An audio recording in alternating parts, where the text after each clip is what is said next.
Good day, ENG2D. Let's move in to a note on Macbeth and how he specifically is a tragic hero. So again, the expectation is that you are copying out this note so that you can hone better understanding of the content. So just stop the video whenever you need to just catch up on the writing. All right, so let's jump right in here. So Macbeth here, at the very beginning, at first, Macbeth cuts a sorry figure. He's kind of a pathetic figure in that he can't even finish a murder properly, right? The murder of Duncan here. He needs the help of his wife and the support of his wife, Lady Macbeth, who resorts to some pretty creative tactics, emotionally abusive tactics for sure. Does it work? It does work.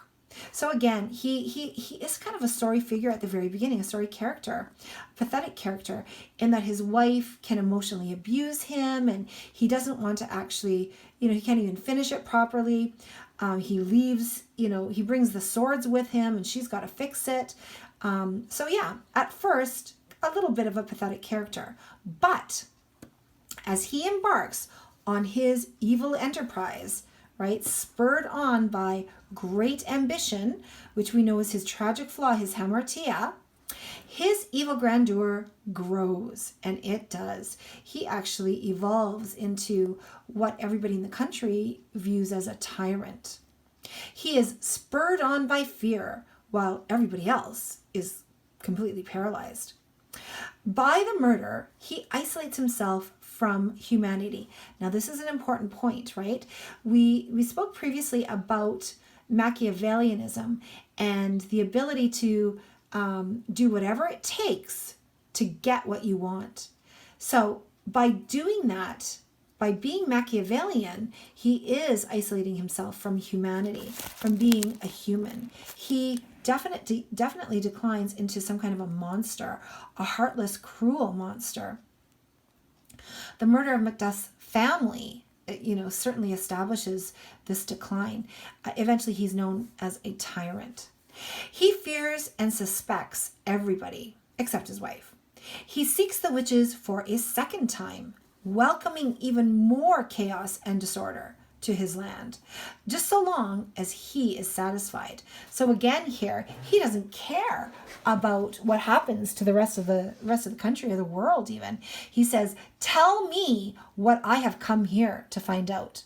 I don't care what happens to the rest of the country. So again, very, very Machiavellian, very, very like a tyrant, like a monster, and again, isolating himself from being a human being, from being a true human that feels and emotes.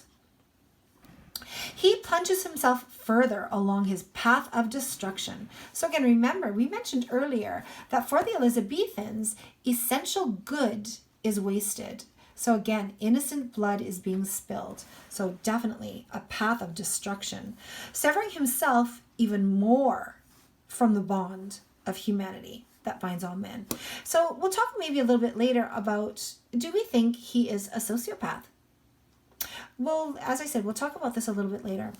He is bolstered up in falsehood and unreality. He tries to build a future, but he forgets he's dealing with fantasy and evil forces. So again, we see that he is in this way just as trusting as Duncan, the first king at the very beginning, was. So here he shows to have, making decisions that were bad decisions of the first king that got him killed. So the fact that he is being too trusting here of the witches shows that he's guilty of the same flaw here that Duncan was.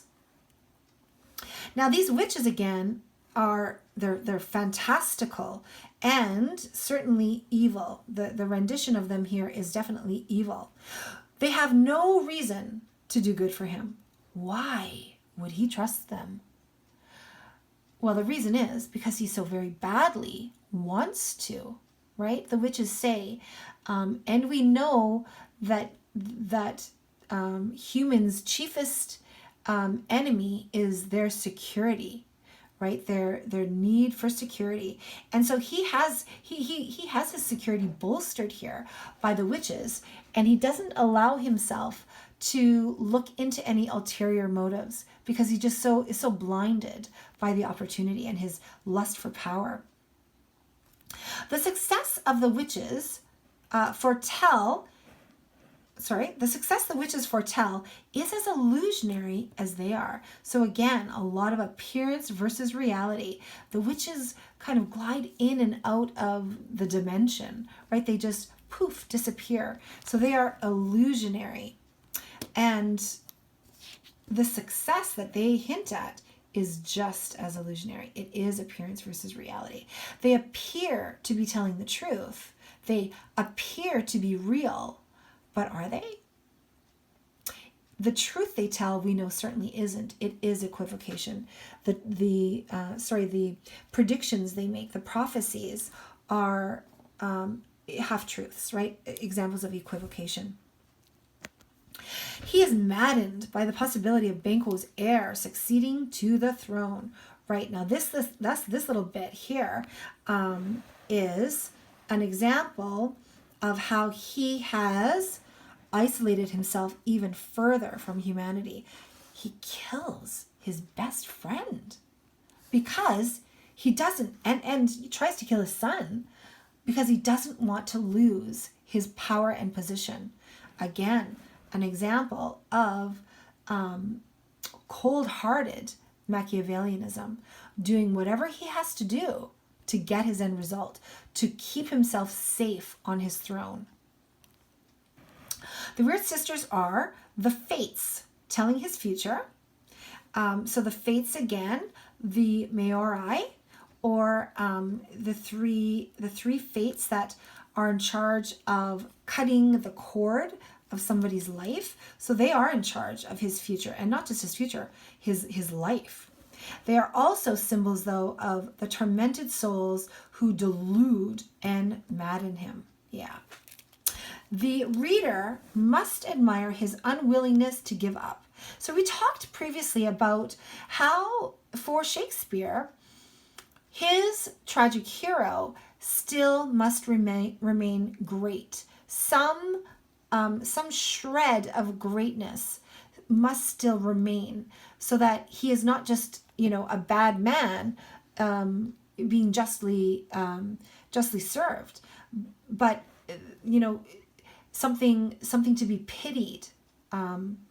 So his unwillingness to give up does show that he still remains great, in that he has courage and he doesn't give up, right? So shreds of his former glory remain.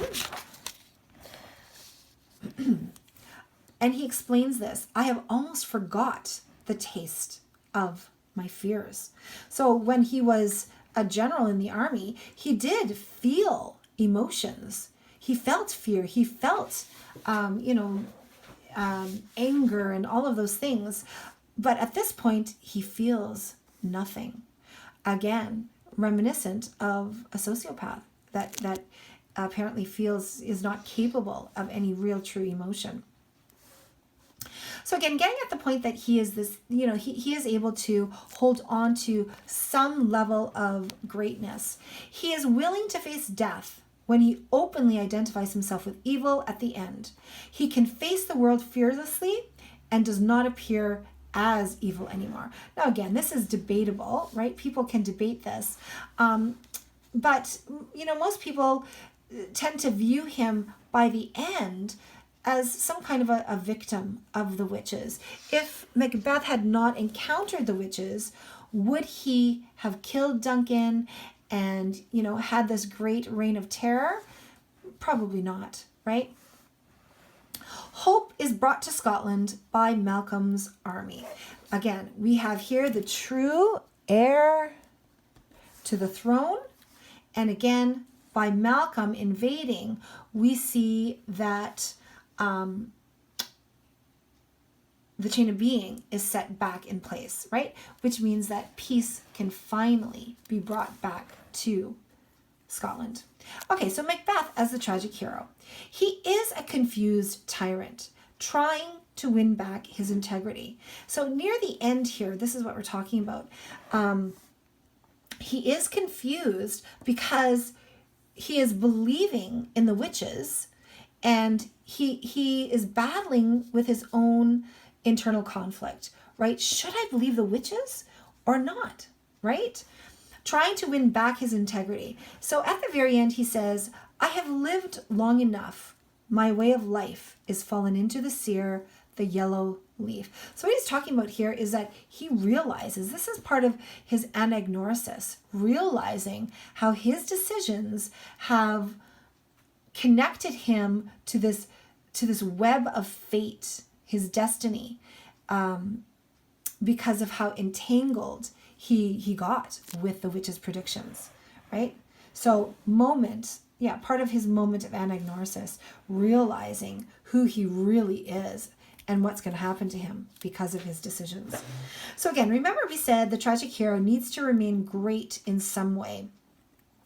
He remains, 1, self-reliant at the end, even when everybody deserts him. He still stands there with his battle gear on, with his armor on, and he fights. He is self-reliant. Number 2, he doesn't complain. Even when he realizes in his moment of anagnorisis and the turning point, when Macbeth explains, I was not born of woman, essentially,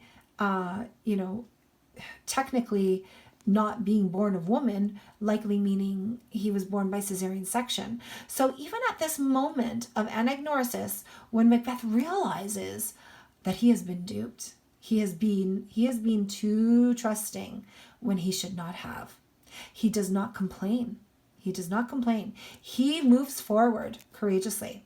And again, this last point here, he is courageous. So meeting his fate headlong, meaning, face first. He even explains that he is not going to be a coward and play the Roman fool. He's not going to kill himself on his own sword, which was something that Romans did. Just need a little drink of water there. So again, we see that he does remain great on some level. We regret what he might have been, yet it is necessary for us to have some pity for him. Again, this is also debatable, whether people have true pity for him or not. This is, the whole purpose of drama, this idea of catharsis, which again is the purging of repressed emotion, usually pity, right? Some kind of strong emotion here, where we feel for the character. And certainly we feel for Lady Macbeth too, as she, wanders throughout the night and can't sleep because she's so overcome with guilt, right? It's actually brought her to a cracking point where she has lost her mind. And then she does commit suicide. So we do have some level of pity for her as well. At the end here, we do kind of feel some pity for Macbeth in that he has been duped by the witches. And if he'd not come across them, he would have probably just lived his life happy as a general in the army. No one would have got killed, and the chain of being would not have been upset so terribly. All right, so here again at the end, we see that in the process of driving out evil, he remains great. Malcolm is trying to drive out evil in the form of this tyrant, Macbeth. He does not cave. He does not give up. And Macbeth says, if you want, you can give up and we'll parade you around like some pathetic little zoo animal. And Macbeth won't have that. He holds on to some of his pride, and he says, I will never have that happen. So he stands up and he fights. And so yes, again, he is self-reliant, he doesn't complain, and he does prove to be quite courageous. In the end, of course, he doesn't win. His nemesis Macduff ends up cutting off his head and killing him, which must happen, of course, as the evil is forced out of Scotland. The disease that was Macbeth is healed in part by the healing power of Edward the Confessor, the King of England during this medieval time. So yes, we regret what he might have been, yet it is necessary for us to pity him so that the play can remain a tragedy. So we already established that the main reason, the main purpose of drama is this idea of catharsis, this purging of repressed emotion, right? Feeling, kind of identifying with that main character, and then purging, letting it go, these feelings at the end. Now we let go of these repressed emotions when the promise of renewed order happens again, which is a defining characteristic of Shakespearean tragedy.